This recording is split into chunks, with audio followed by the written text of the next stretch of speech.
हमारे यहाँ हर एक जगह अन्न सेवा, जल सेवा, सेवा से मन शुद्ध होता है। कभी कभी हम भोजन करने जाते हैं, प्रसाद पाने जाते हैं, कोई भिखारी, कोई भूखा आ जाता है, हम उसे भोजन दे देते हैं, लेकिन बड़ी खुशी मिलती है, जबकि हम भूखे हैं। एक जगह भूख तो लगा है, लेकिन दूसरी जगह मन प्रसन्न होता है कि कोई ऐसा व्यक्ति जो प्रसाद का पाके गया, बड़ा अच्छा लगता है।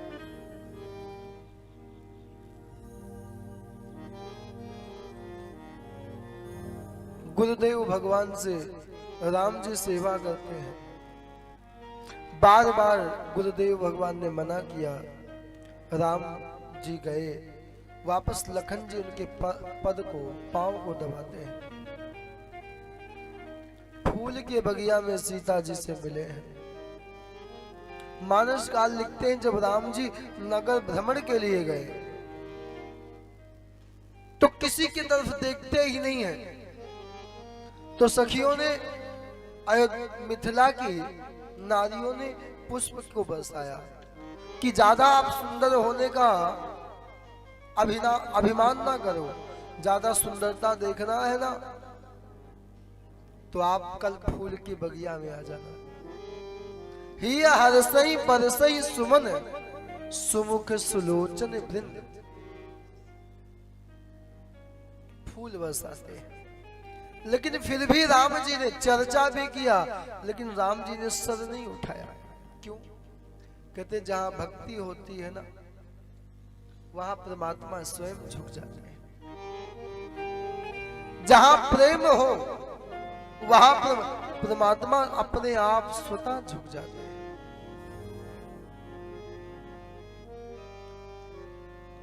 संध्या काल के समय आए, प्रातः हुआ, गुरुदेव भगवान के लिए पुष्प लेके आए, पूजा किया है, रंग भूमि में गए हैं, स्वयंवर, सिय स्वयंवर देख ही जाए, ईस काहू धो दे बड़ाई। धनुष को तोड़ा परशुराम भगवान आए। राम जी ने उन्हें भी अपने स्वभाव से, अपने विचार से शांत किया। कहते दो राम, भृगुकुल कमल पतंगा। कहते दो सूर्य, आयो भृगुकुल कमल पतंगा। परशुराम जी भी राम है और राम जी तो राम है। कहते एक साथ दो सूर्य नहीं खिल सकता, इसलिए आज एक का सूर्य उदय होगा और एक का सूर्य अस्त हो जाएगा। आज से परशुराम जी बिल्कुल तपस्या के लिए चले गए, राम जी को सब कुछ सौंप करके। भृगुपत गए बनहि तप हेतु। लेकिन देखिए जब क्रोध आता है, हम सबके आचार्य हैं, जीवों के आचार्य हैं लखन जी। लखन जी बार बार परशुराम जी को उकसाते हैं कि कभी कभी हम कपड़े बड़े अच्छे पहन लेते हैं, लेकिन क्रोध वही का वही रहता है। कभी कभी हम घर को, भर्तृहरि का नाम आपने सुना होगा, वो पूरे राज्य को छोड़ करके शतक्रतु लिख रहे थे। बड़ी भूख लगी, खाने के लिए कुछ नहीं था, तो किसी व्यक्ति ने शमशान में चावल और मूंग की दाल रख दी। इन्होंने अपने प्राण को, क्योंकि मुझे शतक्रतु पूरा करना, उसे लिखना है, इनको जलती हुई चिता के ऊपर खिचड़ी बनाई। माता पार्वती ने कहा देखो कितना बड़ा त्यागी है, जो शमशान के चिता के ऊपर खिचड़ी पका रहा है। भोले बाबा ने कहा देवी अभी थोड़ी कमी है, बोले अभी कमी है? बोले हाँ चलो। शिव और पार्वती, माता भोले, माता पार्वती और भोले बाबा ब्राह्मण और ब्राह्मणी के वेश में आए। और जैसे ही भोग लगा करके त्वदीयम वस्तु गोविंदम, और जैसे ही ये प्रसाद पाने लगे तो भोले बाबा माता पार्वती ने कहा कि भिक्षाम दे, हमें भी भूख लगा है, दे दो। इन्होंने पूरी खिचड़ी उठा के दे दी। जैसे पानी पीने लगे भोले बाबा ने कहा जल हम भी पिएंगे, जल भी दे दिया। अंत में भोले बाबा ने कहा एक काम करो, क्या आप भी थोड़ा प्रसाद इसमें से पालो। बोले आपको पता है मैं कौन हूं? बोले कौन हूं? बोले मैं राज्य छोड़ के चला आया, तो खिचड़ी छोड़ने में कितना समय लगेगा? भोले बाबा पार्वती जी से कहते हैं अभी यही कमी रह गई, छोड़ के आया हूं, अभी ये चीज इनके अंदर समाहित है, मैं छोड़ दिया। मीरा जी कहती मैं नहीं, मेरे तो गिरधर गोपाल दूसरो न कोई, जाके सिर मोर मुकुट मेरो पति सोई। तात मात बंधु सखा आपनो न कोई। परशुराम जी के अभिमान को तोड़ा है। उसके बाद अयोध्या संदेश गया, दूत गया, बारात बड़े सुंदर अद्भुत ढंग से सजा के चले। बारात इतनी अद्भुत है कि लोगों से कोई रास्ते में मिल जाए कि भैया मैं भी बारात चलूं, बोले चलो। आजकल लोग भी बारात में जाते हैं कब? जब देखते हैं कि जीमने का समय हो गया, चलो अच्छे कपड़े पहन लो।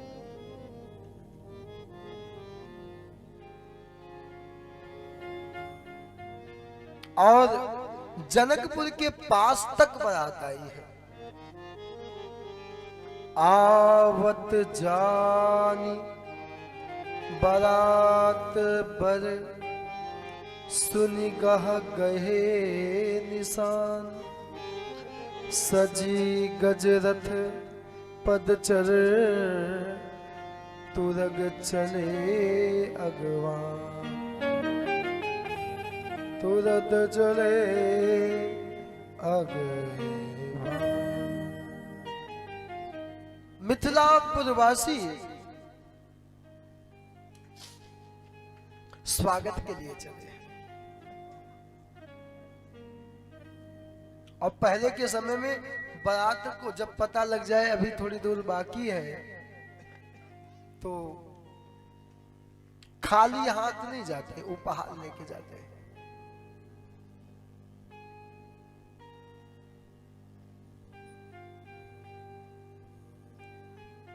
भरे सुधासम सब पकवाने, पकवान मतलब पकाया हुआ भोजन, बढ़िया थाली में परात में सजा करके। और यहां तक गोस्वामी जी कहते नाना भांति न जाई बखाने, स्वागत किया है।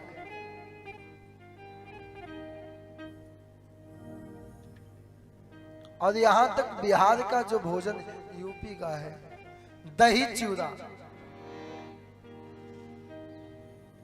दध चिवड़ा उपहार अपारा, भरी भरी कांवर चले कहारा,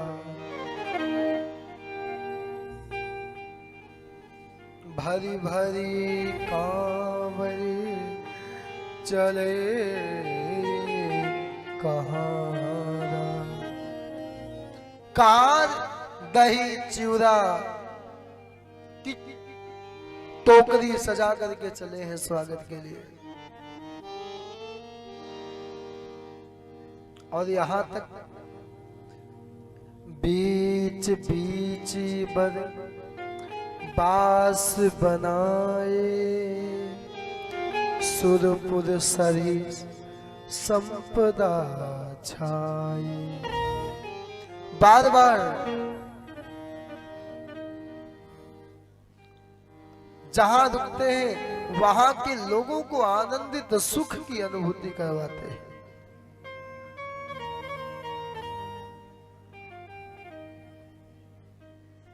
और सभी को स्वागत के बाद यथा उचित आसन दिए हैं जहां बारात रुकनी थी।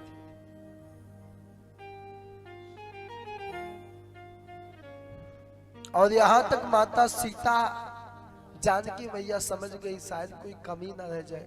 अच्छा, बारात में कमी हो जाए तो लोग जिंदगी भर ताना देते हैं कि तेरे बाप ने ये नहीं किया, तेरे बाप ने ये नहीं किया।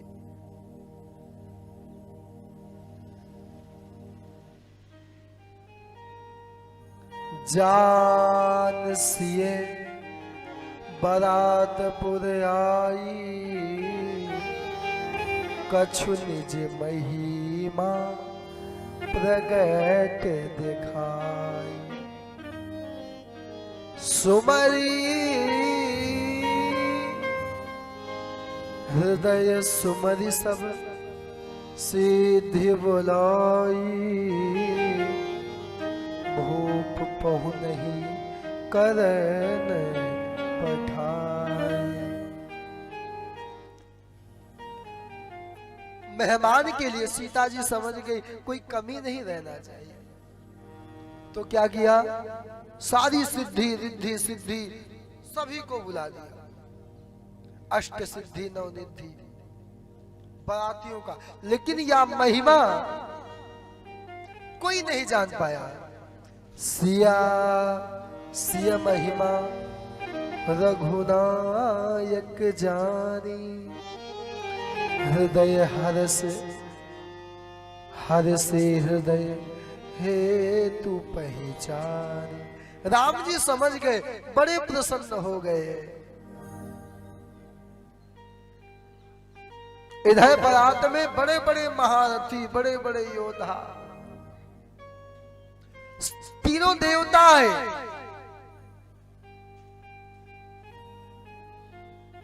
ब्रह्मा बाबा, भगवान विष्णु,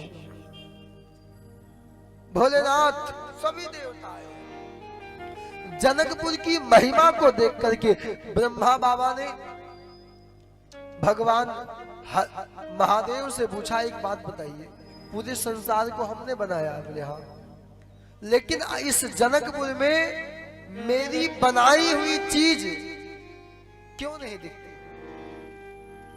भोले बाबा मुस्कुराए, कैसे दिख सकता है? पिता की शादी में बेटा बोले कि भाई मेरा फोटो तो होना चाहिए, मुझे आना चाहिए।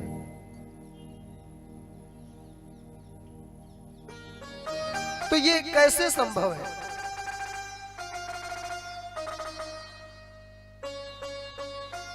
ये संभव ही नहीं है।